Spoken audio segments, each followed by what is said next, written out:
마지막 발표인 GP3 코리아 최은창 대표님께서 개발도상국의 도전 과제와 블록체인의 활용에 대해 발표해 주시겠습니다. 발표 부탁드립니다. 예, 안녕하세요. 오늘은 개발도상국의 도전 과제와 블록체인의 활용이라는 주제로 간단하게 발표를 해보겠습니다. 제가 드리고 싶은 첫 번째 질문은 이겁니다. 우리가 같이 고민해야 될 질문이죠. 오늘의 주제이기도 하고, 블록체인을 우리가 빈곤감소와 SDG 개발협력 사업에 도대체 어떻게 사용할 수 있을 것인가 라는 것입니다. 블록체인은 아직은 이제 갓 태어난 그냥 아기와 같은 것이라서 더 관찰하고 더 이해하고 더 충분히 준비할 수 있습니다. 그리고 그래야만 하고요. 이제 우리가 이 블록체인을 어떻게 SDG에 사용할 것인가 했을 때 아래 사진을 보면은 도대체 이 체인이랑 여기 밑에 있는 사람들이랑 아무 관련이 없어 보입니다. 도대체 이게 어떻게 활용될 수 있을 것인지 잘 떠오르지가 않아요. 그래서 저는 사례와 어떤 사례가 있었는지 다자협력에서 양자협력에서 어떤 사례가 있었는지 찾아보고 그 다음에 그 한계는 무엇인지 우리가 좀 준비하고 고려해야 될 부분은 무엇인지를 좀 짚어보고자 하는 것입니다. 자, 이제 두 번째 질문을 던져보겠습니다. 개발협력 사업 과정에서 우리가 겪어왔던 올드 프로블럼은 무엇인가? 그러니까 여기 이제 문제를 해결할 때는 why, how, what, where 이런 식으로 이제 접근하게 되는 것인데 지금 앞에 두 분 발표하신 것은 도대체 어떻게 작동하는 것인가에 대한 것인데 제가 말씀드리고 싶은 것은 그걸 몰라도 된다는 전제에서 도대체 우리가 개발 협력 사업에서 블록체인이 왜 필요한가 이거부터 가야 된다고 생각합니다.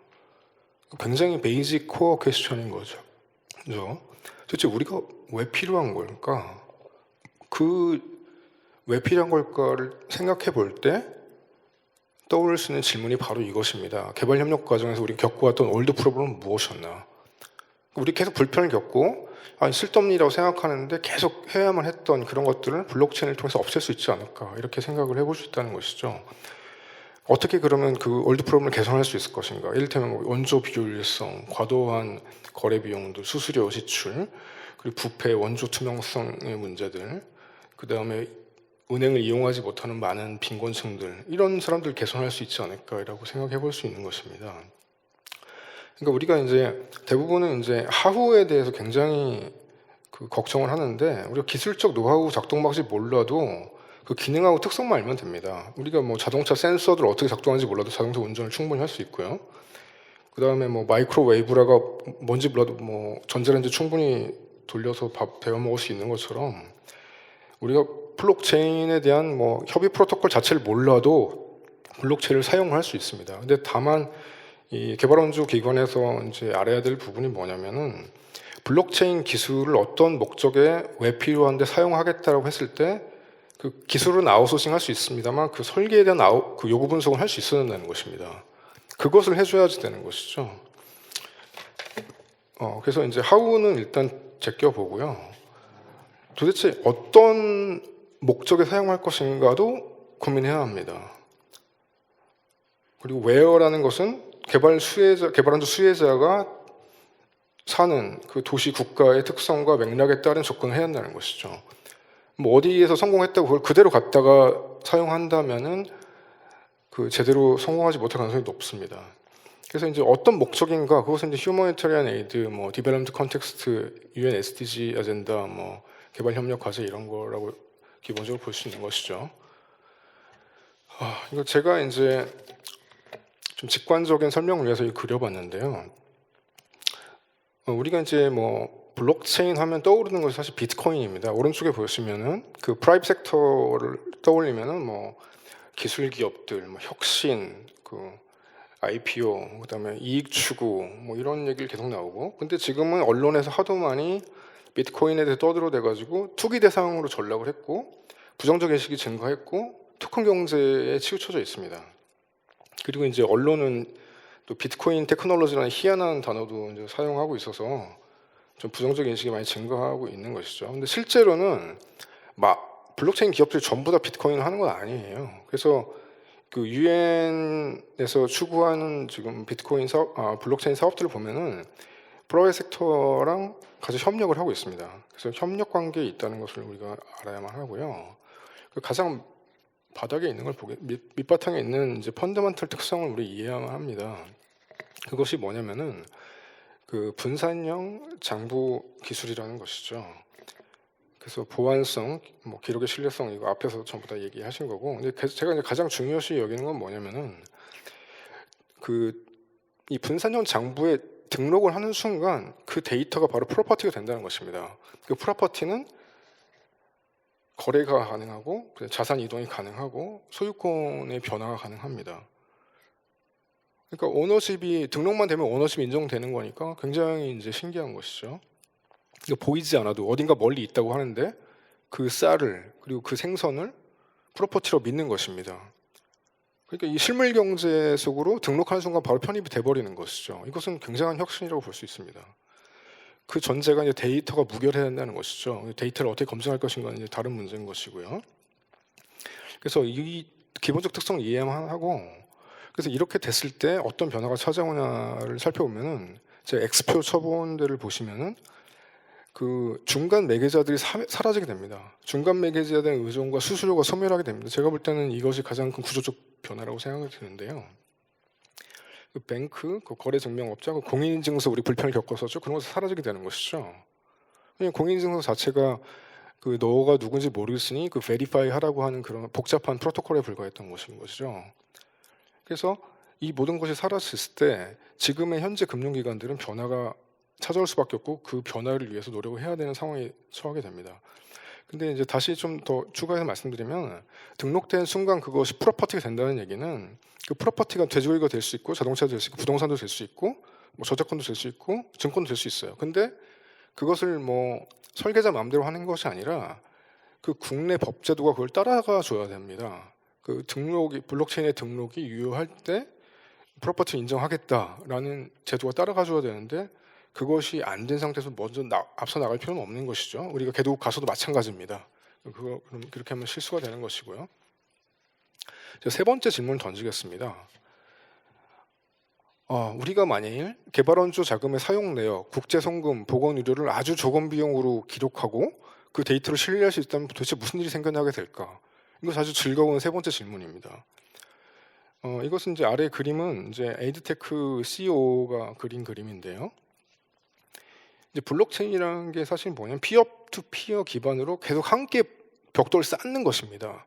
순차적으로 쌓고 있는데 함께 벽돌 쌓기 때문에 누군가가 그 벽돌 드러내고 새로 다른 걸 껴놓을 수가 없죠. 그래서 이제 유저 변조가 불가능하다고 하는 것인데, 근데 그 벽돌을 쌓을 때 그냥 커머셜 거래가 아니라 국제 개발 원조, 인도주의적 자금 거래, 그리고 송금 이런 걸 이벤트로서 드러 넣을 수 있다는 것이죠.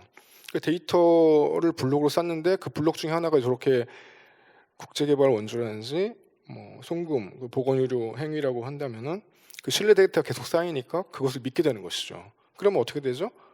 이 사람이 누군지 도큐먼트라든지 뭐 의료 행위를 받았다는 뭐 증명서 이런 게 전혀 필요가 없는 것이죠. 왜냐면 들여다보기만 하면 되니까 블록체인을. 그러니까 거래 비용이 급감하게 됩니다.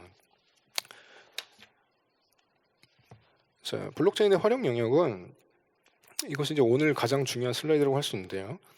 과도한 국제 송금 수수료를 부담하고 있는 빈곤층이 많습니다. 그래서 개도국과 최빈국 봉금 송금이 많거든요. 그러니까 가난한 나라에서 돈을 벌려고 다른 나라에 나갔던 사람들이 본국에 송금을 합니다. 근데 그 수수료가 엄청나기 때문에 블록체인을 통해서 이걸 좀 바꿀 수 없는 것인가 라는 고민이 이제 생겨나게 된 것이고, 실제로 비트코인을 이용해서 그런 솔루션이 생겨나고 있습니다. 근데 두 번째는 은행 계좌가 없는 사람들을 unbanked people이라고 하는데 그 사람이 금융 포용을 구현할 수 있다는 것이고요. 세 번째는 인도주의적 해외 원조 자금의 흐름을 투명하게 만들어서 만성적 부패, 그러니까 부패의 소지를 없앨 수 있다는 것이죠. 어디에 누구를 위해서 얼마나 쓰였나가 공개적으로 기록되고 변조가 불가능합니다. 그렇기 때문에 공적 자금의 횡령을 막을 수 있고 원조 투명성을 개선할 수 있습니다. 그 디지털 신원 등록을 할 수 있기 때문에 난민들에게 아이디를 부여 후 직접 현물 원조를 할 수 있는 것이고요. 신생아 등록을 하기 때문에 이 사람이 얘가 태어난지 죽었는지도 모르는 상태에서는 관심을 가질 수 없지만 계속 태아가 등록되고 그 병원에서 보는 의료 차트 있잖아요. 그게 필요가 없습니다. 계속 그 블록체인에 쌓기만 하면 되니까. 그러니까 이 아이가 백신 접종 받았는지 비타민을 먹었는지를 빨리 알 수 있는 것이죠. 그래서 신생아라든지 산모에 대한 케어가 훨씬 효과적으로 바뀔 수 있습니다. 그 다음에 토지 등록을 통해서 재산권의 확실성을 부여하고 있습니다. 가난한 나라라든지 개도국 가보면은 문맹률이 높고 그 종이 조각이 하나 가지고 토지임을 증명을 해야 됩니다. 근데 토지 소유자가 갖고 있는 종이를 찢어버리면 되는 거죠. 그러면 내가 그 토지를 차지할 수도 있는 그런 굉장히 이제 위태로운 상황에 처하게 되기 때문에 이렇게 이제 그 재산권의 불확실성 자체가 경제를 더 위축시키고 빈곤을 지속시킬 수밖에 없기 때문에 그 거래 비용을 감소시킬 수 있는 것이 블록체인을 통한 재산권 증명 기능입니다. 그다음에 이제 젠더 불평등을 개선할 수 있는 식으로 사용할 수도 있는 것이고요. 그다음에 무엇보다도 이제 실무자들이 반길 것이 이것인데 개발 협력 사업과 인도주의적 원조 프로젝트 집행 과정에 필요했던 은행 송금 수수료와 많은 증빙 서류 작업이 사라지게 됩니다. 그래서 코이카가 뭐 이런 식의 활용 영역 중에 하나를 골라서 파일럿 프로젝트를 하시고 선두할 수 있으면 굉장히 중요한 역할을 한다고 생각을 하고 그럴 필요가 있다고 생각합니다. 네. 이제 UN 글로벌 컴팩트에서 이제 블록체인이 어떤 효과를 가질 수 있을 것인가 SDG와 관련해서 이제 몇 가지를 이제 꼽아본 것인데 1번, 9번, 10번, 12번, 16번 이런 식으로 17번까지 있습니다. 1번을 보시면은 unbanked people, 은행을 이용하지 못한 수많은 사람들이 그 은행을 이용하고 아니면 그 은행을 통하지 않고 금융거래라든지 송금을 할 수 있어서 훨씬 빈곤에서 탈출할 수 있는 계기가 된다. 그래서 뒤에 이제 빗패스라든지 그 캐리 코인 이런 식으로 아프리카와 남미에서 그 활용되고 있는 방식을 살펴볼 것입니다. 그 다음에 9번을 보시면은 그 원조 투명성이 굉장히 개선이 됩니다. 그래서 이제 그 서플라이 체인에서의 마찰 과정도 사라지게 되는 것이고요. 그다음에 효과성도 증대하고 거래 비용도 감소하게 됩니다. 그리고 이제 그 자산이 등록이 되면 바로 프로퍼티가 된다고 인정된다고 했는데 그것이 어떻게 사용되고 얼마큼 시장에 사용되는지를 추적도 할 수 있습니다. 그러니까 그 고기를 쓸데없이 많이 잡아서 버릴 필요가 없는 것이죠. 그걸 추적할 수 있으니까 환경 보호에 도움이 되고요. 그다음에 10번을 보시면은 다시 이제 그 불평등을 개선하기 위해서는 역시 은행 금융 접근성이 있어야 된다는 것입니다. 그러니까 액세스 투 뱅킹도 필요하지만 그 뱅킹이 꼭 없더라도 뱅크가 아닌 어떤 블록체인을 위한 블록체인 생태계에서의 금융 거래 가능하다는 것입니다. 12번에 보면은 이제 그 쓰레기도 줄일 수 있고요. 그 여기서 이제 more responsive supply chain이라고 할 수 있는데 그 트레이스가 가능하니까 이것이 시장에서 얼마나 팔리는지 알 수 있어서 생산량을 조절할 수가 있습니다. 그래서 이것은 굉장한 혁신이라고 할 수 있는 것이고요. 그다음에 16번을 보면은 그 투명성과 신뢰성이 증가한다. 그다음에 아이덴티티, 그러니까 신원을 만들 수가 있는 것이죠. 꼭 동사무소가 사진 찍고 서명하고 지문 찍지 않아도 그 내가 내 핸드폰을 가지고 아니면 그 구호 원조 기관에 가가지고 아이디를 즉시 만들어서 바로 원조를 받을 수 있는 그런 식의 방식이 지금 실행되고 있습니다. 그 다음에 그 토지 소유권에 대한 뭐 사기 행위 자체가 줄어들 수 있도록 프로퍼티 시스템, 그 등록 시스템들이 블록체인으로 바뀌게 됩니다. 그래서 이제 다음 그림 보시면 알겠지만은 은행 없는 사람은 은행에 가고 그 다음에 난민처럼 이제 도큐멘트가 없는 사람들이 신원을 부여받아가지고 투표를 할 수 있고 그 다음에 그 보건의료복지 혜택을 받을 수 있고 이렇게 되는 것이죠.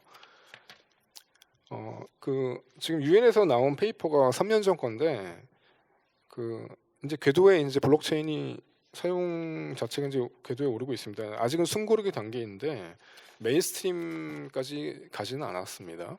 근데 유엔 기구들이 여기에 왜 관심을 가지냐면은 유엔이 지금 이제 굉장히 그 자금도 부족하고 고비용에 시달리기 때문에 가능한 한 그 비용을 낮추려고 해요. 그러니까 블록체인이 비용을 감축시키는 효과가 있다라고 하면 계속 이쪽으로 뛰어들게 될 것입니다. 그래서 UNDP, 월드 푸드 프로그램, UN 워먼, 그다음에 UNECE, 유럽 경제위원회, 그다음에 그 UN 프로젝트 기구, UNOPS, 그다음에 UN 인도주의 업무조정국, 그 유니세프 이런 식으로 제가 이제 체크해 놓은 그 단체들은 좀 더 적극적으로 나가고 있는 단체고요.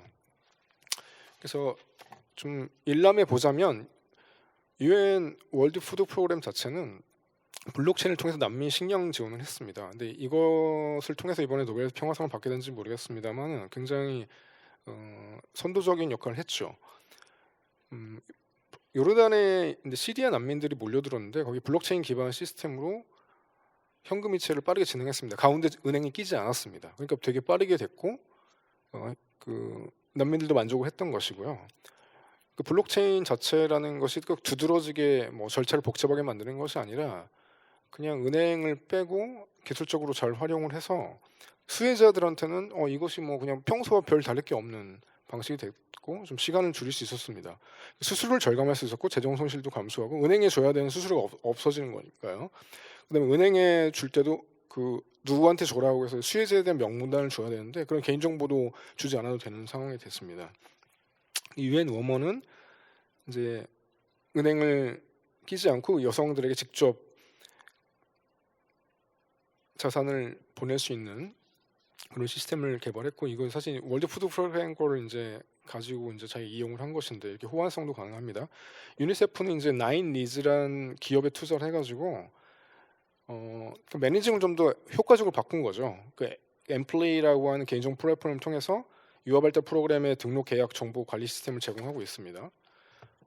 그다음에 이제 UNOPS는 뭐 가장 적극적으로 나가고 있는 이제 단체 그 기구라고 할 수 있는데 원조 전달의 효율성 높이는 데 굉장히 관심이 많은 기구여서 그 프로큐어먼트 프린시플 자체를 블록체인 다 해라 이렇게 바꿀 수도 있어요. 이 기구가.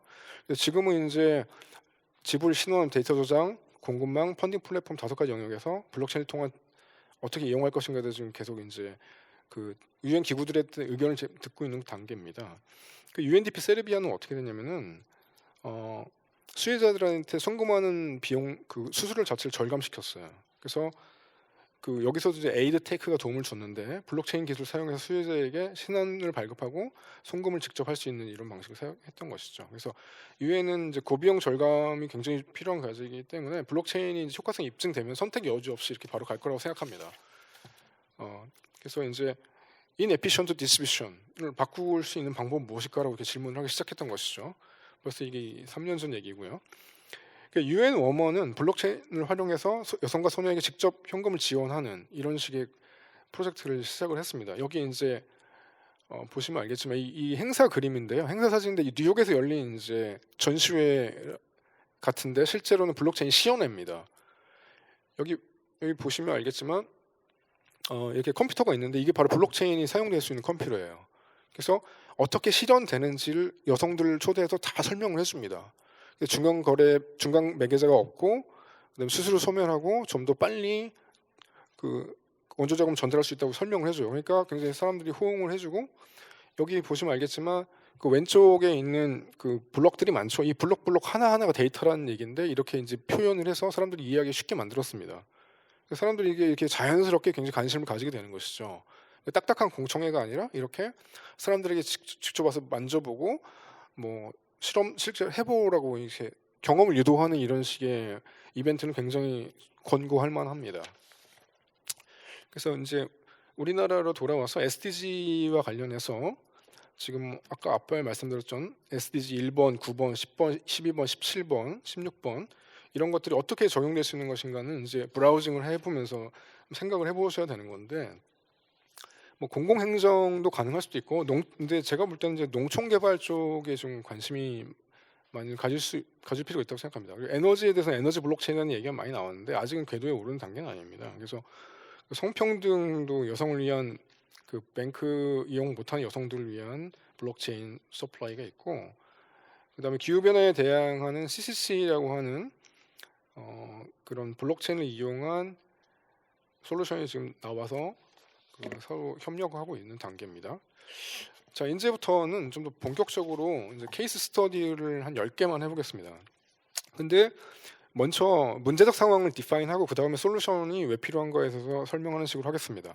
지금은 그 여러분들도 이제 국제송금 해보시면 알겠지만 스위프트 코드를 통해서 이제 국제송금은 되는데 전신료, 중개수수료, 수취수수료 이런 3가지 요금이 발생하는데 이것이 굉장히 고비용이고 외국에 나와서 돈을 버는 그 빈곤국 출신의 해외 노동자들한테 굉장히 부담이 됩니다. 그래서 내 돈이 어디 있는지 알 수가 없는 것이죠. 그다음에 이 선진국에서 개발도상국으로 가는 가장 큰 자금 흐름은 FD, Foreign Direct Investment가 아니고 해외 연수도 아닙니다.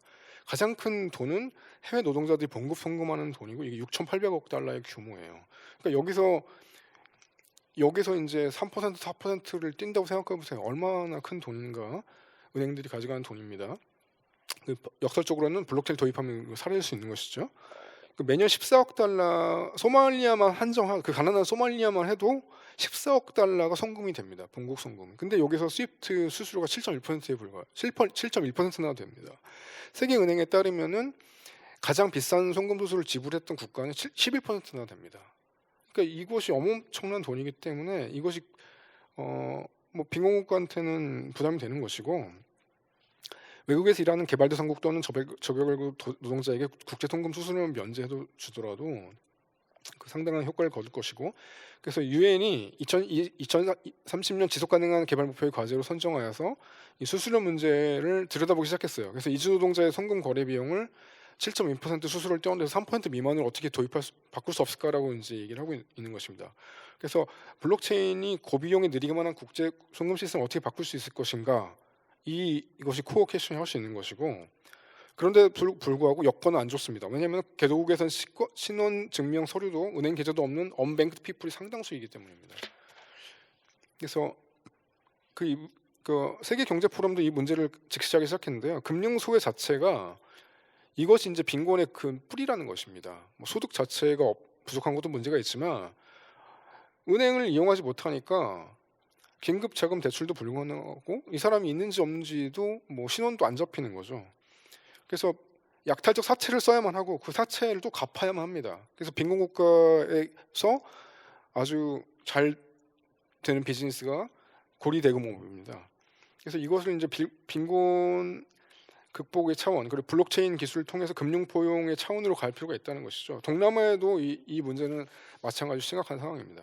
그래서 이제 금융 수혜를 금융 포섭, 금융 포용으로 가려면은 어떻게 해야 될 것인가? 소말리아 사례를 보면은 왼쪽 그림을 보면은 미국의 뱅커들이 걱정을 하고 있어요. 소말리아에 돈을 보내면 제대로 가는지를 알 수가 없다는 것이죠. 그 이유가 뭐냐면 소말리아에 신원을 증명할 수 있는 서류가 없고 은행 계좌 없는 사람도 많아요. 근데 오른쪽에 있는 사람들은 누구냐면 그 환전상 같지만 실제로 송금을 해주는 사람들입니다. 그러니까 이 사람들이 누구냐, 이 사람의 신원은 누구냐면은 그 시족사회, 그러니까 아는 사람 통해서 이 사람이 누구인지 너도 알고 있니? 그래서 이 사람이 누구야라고 한다면은 이 사람한테 송금해 왔으니까 연락을 해주고 그 사람이 돈을 받게 됩니다. 그러니까 이게 오른쪽에 있는 분들이 실제로는 은행 역할을 하고 있는 것이죠. 이렇게 굉장히 아날로그식으로 되고 있는 것인데, 근데 문제는 이 사람들이 띄는 돈이 10% 20%까지 띱니다. 그러니까 스위프트 수수료 빼고 20%또 떼야 되는 거예요. 그러니까 엄청난 돈이 이렇게 부대 비용으로 날아가게 되는 것입니다. 그래서 이걸 이제 변화시키기 위해서 그 이제 시도가 일어나고 있는데, 그 월드림이 뭐 그다음에 다하이프실 이런 업체들이 들어왔습니다. 근데 이런 업체들이 들어왔는데 이 사람들이 블록체인을 이용하는 건 아니에요. 그러니까 엄밀히 말해서는 블록체인 기술을 통해서 그 빈곤층을 위해서 혜택을 주기 위한 시스템 개발한 게 아니라 이것도 하나의 비즈니스 모델이라고 할 수 있는 건데, 블록체인을 명시적으로 이용해서 하는 것이 아니라 기존 시스템 기반에서 약간의 좀 보완을 한 것입니다. 이를테면 뭐 하왈라 시스템 같은 거 보면 영국의 바클레이 은행 반드시 이용해야 됩니다. 근데 얼마 전에 바클레이 은행이 그 하왈라를 이제 차단했기 때문에 소말리아 사람들이 전부 다 굉장히 충격이 빠졌었는데 다시 그걸 해제해줬죠. 그래서 소말리아에 있는 옥스팜이라든지 월드비전의 구호자금 이체도 다 이거 하왈라로 하고 있습니다. 근데 케냐 같은 경우는 좀 달라요. 케냐 같은 경우는 그 벳패스라고 하는 비트코인을 이용해서 자금 이체하기 때문에 훨씬 빠르게 되고 있습니다. 근데 블록체인 기반 설계를 무조건 비트코인 기반으로 가야만 하는 것인가, 그것도 의문이 들 수 있는 대목입니다.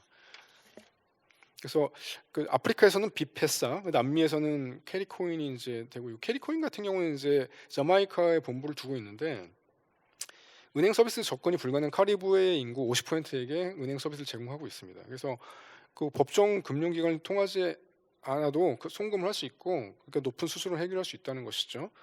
그래서 그 독일의 이제 DW라고 하는 언론사에서 보도한 건데, 아프리카에서는 조용한 크립토 커런시 혁명이 일어나고 있다라고 하는 것인데, 예전에 엠페사라고 이제 사용했을 때 그건 텍스트 메시지로 이제 돈을 주고받고 있는 것이고, 텍스트 메시지를 보여주면 이제 이 사람들 돈을 내줬던 것인데, 그 빗페사 같은 경우는 아예 이제 블록체인 기반으로 디지털 커런시라고 할 수 있습니다.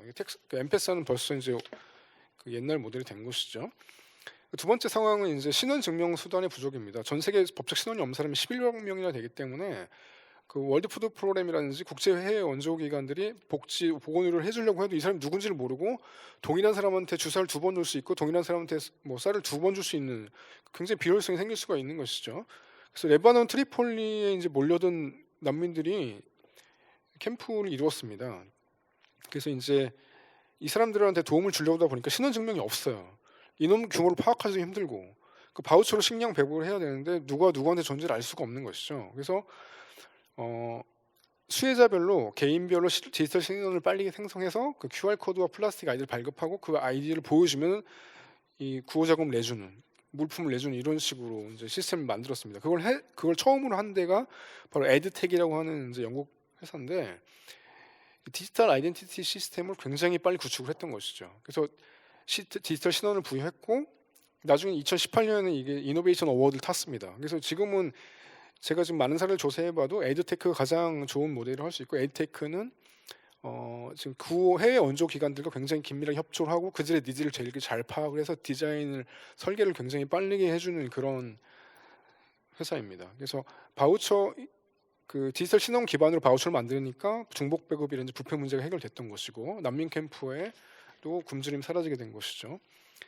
그다음에 이제 핀란드에도 난민들이 몰려왔습니다.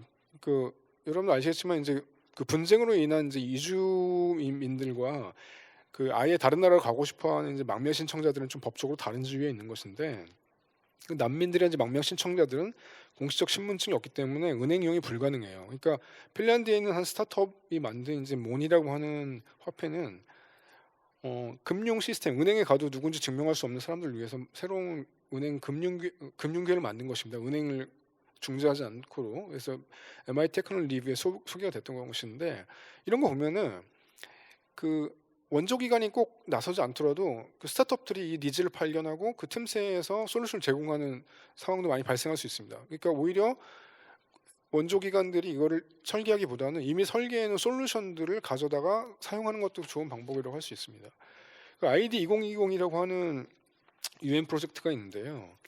11억 명의 신원이 없이 살아가는 세계 인구들, 특히 여기 난민촌 그림을 가져왔는데 이 사람들이 이제 문제라는 것이죠. 도움을 주고 싶어도 절 돌 수가 없습니다.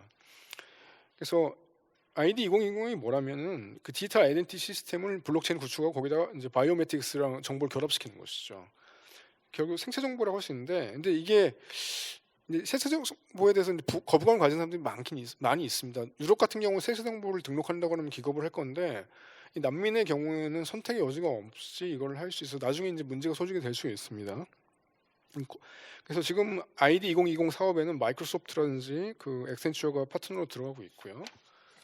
그래서 엑센추어가 제공했던 이 모델이 이건데, 디지털 아이디가 부여되면 무엇이 가능할까? 아까 월드푸드 프로그램처럼 그냥 식량만 주는 것이 아니라 보건의료 혜택도 제공하고, 그 가비 세계 백신 연합에서 제공하는 백신도 접종받을 수 있는 것이고, 신원이 등록되기 때문에 나중에 투표도 할 수 있습니다. 그래서 민주적 정체성들을 이루는 그런 기여를 할 수 있는 것이고, UNHCR, UN 난민기구에 통해서 난민 등록을 지원할 수 있는 것입니다.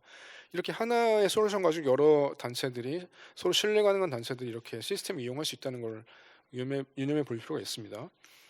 문제적 상황은 세 번째인데, 이 말라위 호수입니다. 말라위 호수가 세계에서 세 번째로 큰 호수인데, 오른쪽에 보시면 EBS에서 나온 이제 다큐멘터리인데, 큰 호수에도 씨가 말라가고 있어서 서로 전쟁을 벌이고 있습니다.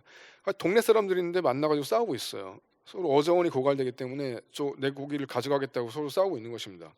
왼쪽에는 고기를 많이 잡았는데 다 먹지 못하기 때문에 말리고 있어요. 근데 말라위에서는 습도가 높기 때문에 썩습니다. 이게 우리나라 뭐 동해안처럼 이렇게 잘 마르는 게 아니라 썩게 돼요. 그러니까 낭비가 되는 것이죠. 그래서 궁금한 건 이거죠.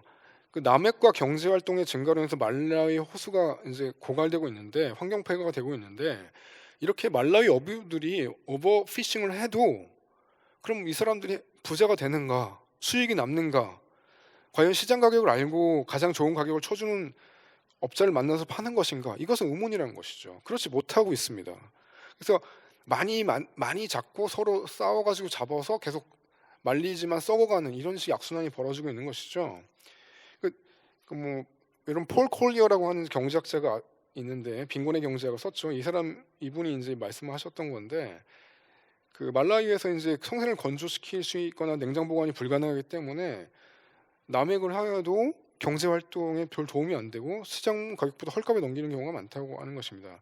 블록체인이 도입되면 어떻게 달라지냐? 이 생선을 프로퍼티로 등록하는 순간 프로퍼티가 됩니다. 그러니까 데이터가 되는 순간 프로퍼티가 돼버리는 것이죠. 그래서 거래 대상이 되기 때문에 그러니까 생선을 많이 잡을 필요까지는 없는 것이고 시장에서 요구하는 만큼만 잡으면 될 것이라고 예측할 수 있는 것이고 어부들이 금융 소외 상태에서 금융 경제에 진입할 수가 있는 것이고 그리고 환경 보호도 가능하게 되는 것입니다. 그래서 오른쪽 지금 이제 네이처에 보도됐던 그 내용은 뭐냐면 이건 인도네시아 사례인데 인도네시아 어부들은 말라이랑 다릅니다. 말라이 어부들은 무조건 많이 잡아서 이제 썩게 만들기도 하지만 인도네시아 어부들은 블록체인 사용했어요. 그래서 유통 과정이 투명하게 관리되고 소비량을 이제 예측하고 알 수 있기 때문에 관찰이 가능하기 때문에 남획을 할 필요가 없는 것이죠. 그래서 좀 더 리스폰시브 서플라이 체인을 구축할 수가 있었습니다. 그리고 등록하면 바로 재화의 실체가 시장에서 인정돼서 거래대상이 되기 때문에 그 공급 유통망에 대한 뭐 가격 그 체크를 할 수 있는 것이고 굉장히 이제 합리적인 구조로 돌아가게 되는 것이죠. 오른쪽에 보시면은 프로퍼티로 인정이 되고 오너십이 인정되고 그리고 그 생선을 추적할 수도 있습니다. 그러니까 만약에 생선이 오염됐었다, 그럼 어디서 오염된지 알 수가 있어서 그 서플라이 라인을 체크를 할 수가 있는 것이죠. 인도네시아의 또 다른 사례는 하라라고 하는 것입니다. 이제 인도네시아 문제부터 얘기를 하면은 인도네시아 농부들이 열 평균 수입이 15만 원에서 20만 원 사이밖에 안 돼요. 그러니까 사채를 써야만 하는데 왜 그러냐면 은행을 이용할 수 없기 때문입니다. 사채가 연이율이 90% 수준이고요. 빈곤의 악순환이 이제 이루어지고 있고 농부들은 대부분 가난할 수밖에 없습니다. 그래서 금융 소외를 어떻게 해결할 것인가? 근데 은행들은 농부를 믿질 않아요. 금융권에서 이 사람들이 누군지도 모르고 신원도 없고 그 토지 문서 자체가 위번조 가능하기 때문에 이 사람이 어떤 가난한 농부가 일단 내 거라고 말해도 믿질 않아요. 대출이 불가능한 것이죠. 그래서 결국은 이제 미싱 피스 퍼즐이 뭐냐면 여기서 농부에 대한 신뢰성이 없다는 거예요. 그렇기 때문에 더 언뱅크드 피플이 되고 가난할 수밖에 없는 건데 그 거리를 채워준 것이 바로 하라입니다. 스마트폰 하라를 통해서 이제 앱을 작동시키면은 그 농부가 누구인지 어느 땅에서 얼마큼 재배가 되고 있는지 경작지 면적을 전부 다 데이터에서 올려요. 그러면 그 데이터를 모아서 블록체인에 올리는 사람한테도 인센티브를 주고 은행들이 볼 때는 이것이 실물 경제가 확실히 있구나. 그리고 이 사람 농사를 짓고 있기 때문에 뭐 가을에는 추수를 하겠구나라고 예측을 할 수 있기 때문에 그걸 믿고서 농부에게 대출을 할 수 있는 것입니다. 그래서 이제 하라가 바로 이 은행이 가지고 있는 농부에 대한 불신들을 해소해 준 것이고 그다음에 소규모 농가를 은행과 연결해줘서 농업 생산성을 증대할 수 있는 이런 식의 기회를 마련한 것입니다. 그다음에 이제 우리나라 얘기를 좀 해볼게요. 그래서 원조 투명성에 대한 요구가 높아지고 있는데 뭐 그 참여연대라든지 시민단체의 요구가 높습니다. 그래서 부패 얘기가 이제 많은데 사실 이제 부패가 뭐 코이카가 하거나 우리나라 뭐 정부 기구가 원조를 해줄 때 그런 식의 양재 원조라든지 뭐 개발 원조 프로젝트 자체에서 부패가 생기지는 않아요. 근데 문제가 되는 건 뭐냐면은 개도국 공무원에게 뇌물을 건네줄 수 있는 업체가 있습니다. 그래서 이제 그 개도국 공공 조달 시장이 바로 핫한 시장인데 여기서 이제 문제가 커지는 것입니다. 그러니까 개도국 공공 조달 시장이 굉장히 과열되어 있기 때문에 거기에서 부패가 발생하고 돈을 건네주고 하니까 제한적 경쟁이 발생할 수밖에 없고 제한적 경쟁 자체가 거래 비용을 증가시키고 시장의 비효율성을 가져오게 됩니다. 그래서 OECD가 이렇게 그 디벨롭먼트 프로젝트를 하는 행위자들은 부패를 하지 않도록 리스크를 관리를 해라 이렇게 권고를 했었습니다. 우리나라는 이제 다 커미티 멤버이기 때문에 이걸 지켜야만 하죠. 근데 블록체인 도입하면 어떻게 될까요? 블록체인을 이용하면은 국제 원조 투명성 이니셔티브 기준에 따라서 원조 정보를 더 공개할 수 있게 됩니다. 그렇게 해야만 하는데 실제로 그렇게 되지 않고 있죠. 우리나라는 지금 뭐 한 6천억에서 7천억 정도를 개발 원조 사업을 하고 있고 우리나라 전 정부 부처가 다 참여해서 개발 안조 사업을 하고 있는 것으로 알고 있어요. 근데 그 수많은 그 주체들이 지출 데이터를 통합해서 온라인에 업로드하는 것 자체가 엄청난 일이 됩니다. 그래서 사실상 물리적으로 불가능한 걸로 알고 있는데 블록체인을 사용하면 되게 쉬워질 수 있다는 것이죠. 그래서 이제 정보에 대한 수집 생산을 위한 시스템을 마련해야 되고 사후적 통계만이 지금 공개가 되고 있는데 실시간으로 좀 바꿔 필요가 있다는 것이 제 주장입니다. 그래서 지금 국무조정실 개발 그 사이트에 가보시면은 ODA 코리아에 가보시면은 왼쪽에 보시면 ODA 사업 공개가 있습니다. 그래서 들어가 보면은 IATI 정보 공개가 있어요. 그래서 오른쪽에 보면 엑셀 파일 클릭해 보시면 엑셀 파일이 하나가 딱 뜹니다.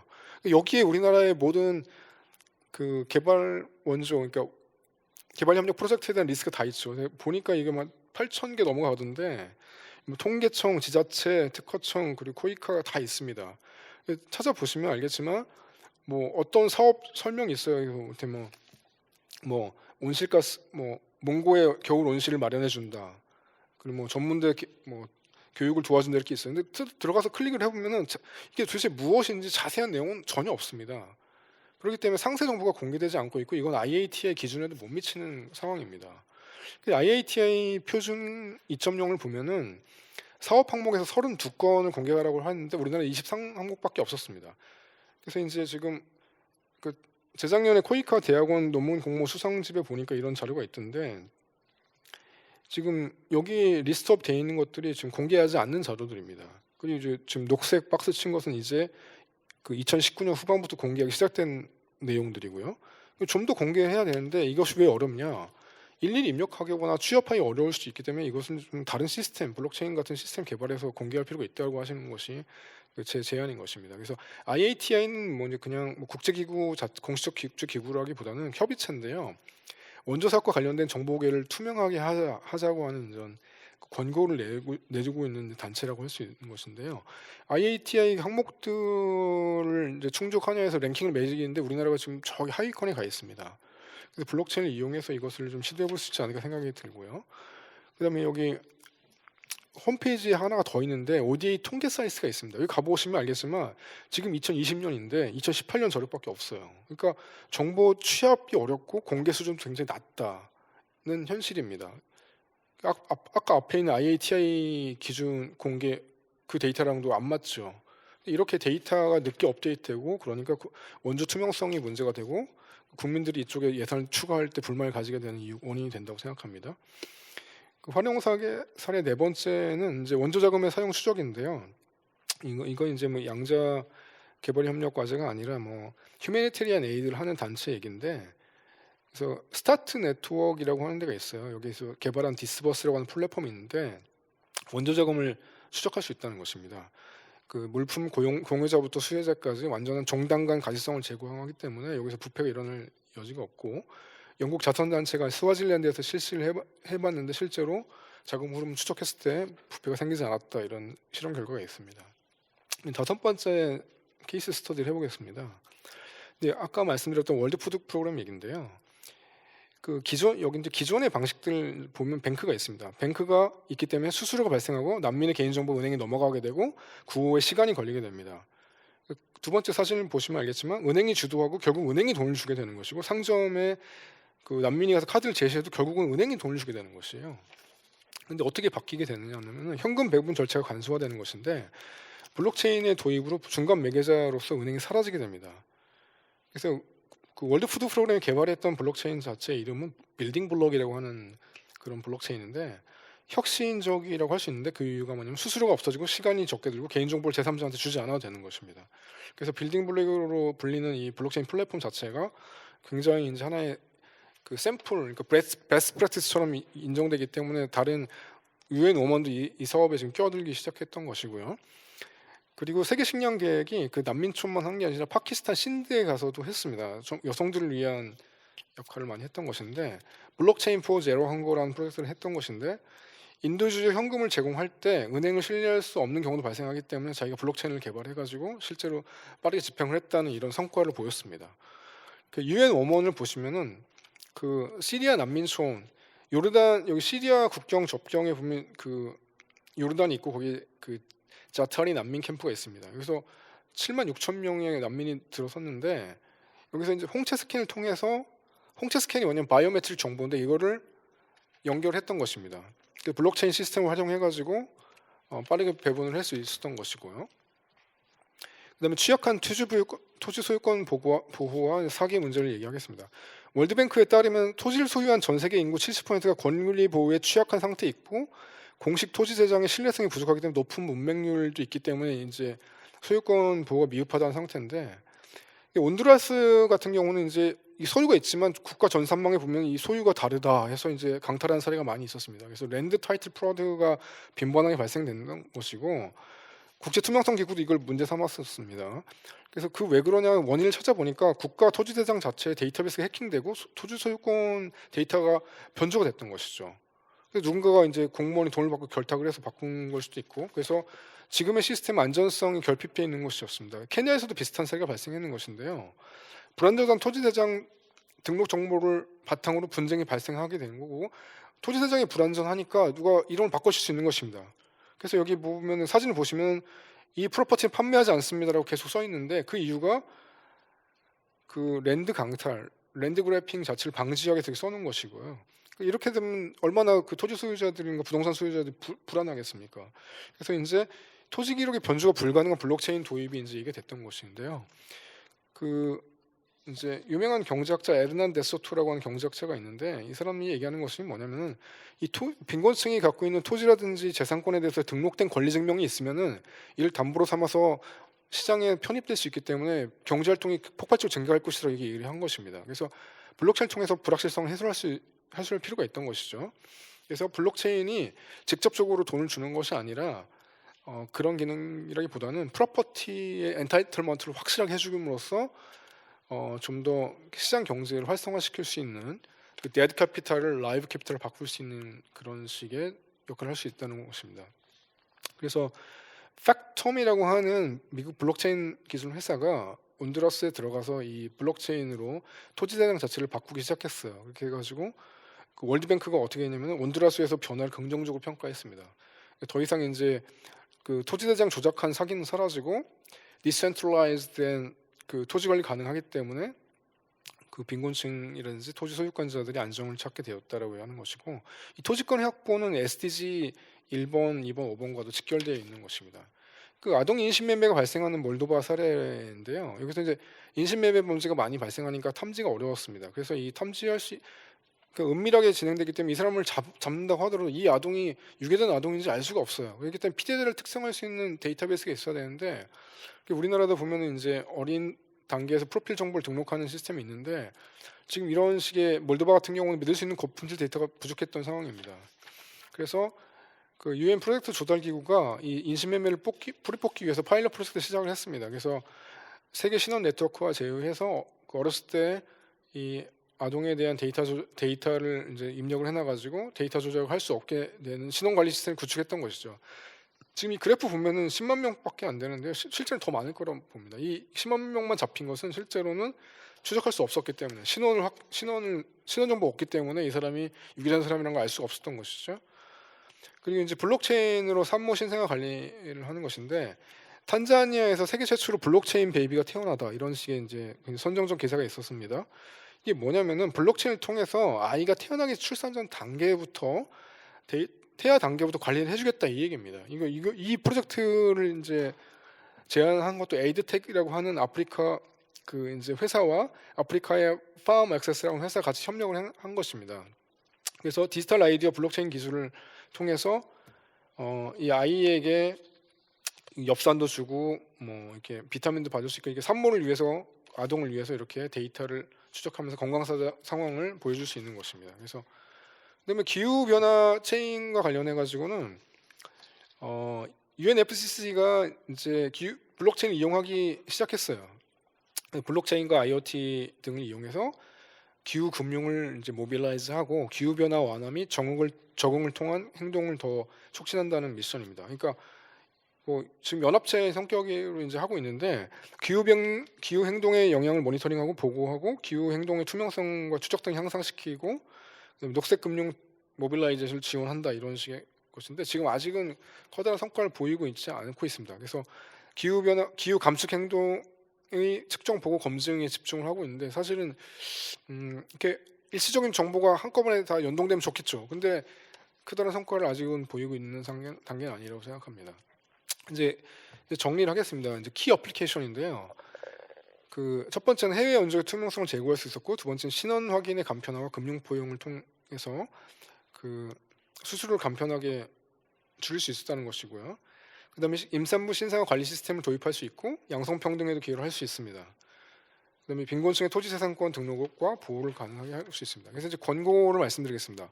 블록체인을 개발 협력 프로젝트에 도입할 때 고려할 점들을 말씀드리겠는데, 지금 아까 보였다시피 모든 정부 부처들이 다 개발 협력 사업을 조금씩 하고 있기 때문에 블록체인을 하겠다고 너도 러스를 할 수 있어요. 그렇기 때문에 전시 행정들이 많이 발생할 수 있다고 생각하는데, 저는 코이카가 굿 프랙티스에 대한 샘플을 보여준다고 생각합니다. 그래서 블록체인 파일럿 프로젝트를 효과적으로 제시해서 다른 부처들이 보고 할 수 있게끔 만들어야 된다고 생각을 드는데요.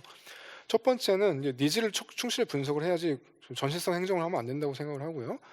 그리고 최적화되는 목적을 위해서 사용할 수 있도록 그 효과성을 철저히 이제 모델링을 잘 분석을 해야 된다고 생각합니다. 그냥 뭐 호기심에 의해서 해볼 수는 없는 것이죠. 세 번째는 충분한 기술 전문가들을 대동해서 프로젝트 설계를 하고 요구 분석을 확실하게 해줘야 됩니다. 요구 분석이 확실하지 않으면은 기술자들은 갈피를 못 찾게 됩니다. 그래서 블록체인 현지 기술자 전문가와 양성할 필요가 있는 것이고요. 네 번째가 중요한데, 블록체인은 효과성이 있다고 하지만 아까 말씀드린 거버넌스라는 스탠드가 같이 가야 돼요. 그렇지 않고 뭐 데이터베이스 법적 유효성 인정도 안 해주는데 블록체인 올렸다고 이걸 믿어달라고 하는 것은 좀 무리가 있습니다. 그래서 법제도 같이 따라가줘야 되는 것이죠. 현지 법제도를 체크해야 합니다. 그다음에 다섯 번째는 에너지 소비가 많은 기술이에요. 그러니까 서브 컴퓨터가 항상 필요하기 때문에 에너지 비용의 지출을 낮추기 위한 방법이 필요합니다. 그러니까 저장 공간이 계속 늘어나게 되는 것이죠. 그 브라운 아웃, 블랙 아웃 이런 것들이 발생하면 블록체인 확장성에 증명할 수밖에 없습니다. 그러니까 전기가 나가게 된다면 블록체인도 멈추게 되는 것입니다. 네, 그다음에 보면은 비즈니스 파트너와 협정을 해야 되는데, 이거 아까 에드텍처럼 경험을 충분히 쌓은 업체들이 있어요. 그래서 같이 컨설팅을 해보는 필요가 있는 것이고요. 뭐 베트남 같은 경우는 비트코인 사용이 불법입니다. 이런 데서 이제 비트코인을 사용한 뭐 솔루션을 제공한다고 개발 원조 들어갔을 때 개발 협력 사업이 불가능하는 것이죠. 현지 시행되는 공식 금융 관련 법제도를 미리 파악하고 접근할 필요가 있고 필수적이라고 할 수 있습니다. 가버넌스와 리갈 프레임워크를 확실히 체크해야 되는 것이고요. 근데 8번에는 이제 아까 교수님께서 말씀하셨던 것인데, 일단 개인정보가 올라가면 영원히 사라지지 않습니다. 민감 정보가 올라가면 삭제할 필요가 있지 않을까. 잊혀질 권리가 필요하다는 얘기가 나오고 있는 것이고, 유럽에서는 잊혀질 권리가 법적으로 보장되고 있는 것입니다. GDPR에 의해서. 블록체인 키값이 이제 드러날 수가 있어요. 그러니까 완벽하게 보완이 되는 게 아니라 자기가 갖고 있는 뭐 QR 코드라든지 아이디를 누가 가져가 사용할 수도 있는 것이죠. 그래서 블록체인 키값이 드러나게 된다면은 이 사람의 그 거래 기록을 전부 다 들여다볼 수 있기 때문에 그 보안에 문제가 있는 것이죠. 그리고 시전이 추적당할 수 있기 때문에 그런 심리적 거부감으로 인해서 사람들이 이거를 사용하지 않을 수 있습니다. 그래서 이거 극복할 수 있는 방법은 이제 제로 날리지 프로프라고 하는 게 있어요. 거래 정보 자체를 어떤 거래인지 알려주지 않고 그냥 신뢰성만 검증하는 시스템이 있거든요. 이렇게 해서 이제 그 블록체인 자체에 대한 거부감 가진 사람들에게 제로 날리지 프로프를 사용할 수도 있다는 것이고요. 그다음에 이제 처음에 이제 그 신뢰 가능한 데이터가 업로드 돼야 되는데, 그렇지 않은 데이터가 업로드 됐을 때 이걸 어떻게 바로잡냐, 이런 거, 가짜 데이터가 올라갔을 때 이것이 문제가 될 수 있는 것입니다. 자, 이상으로 제 발표를 마치겠습니다. 들어주셔서 감사합니다. 네.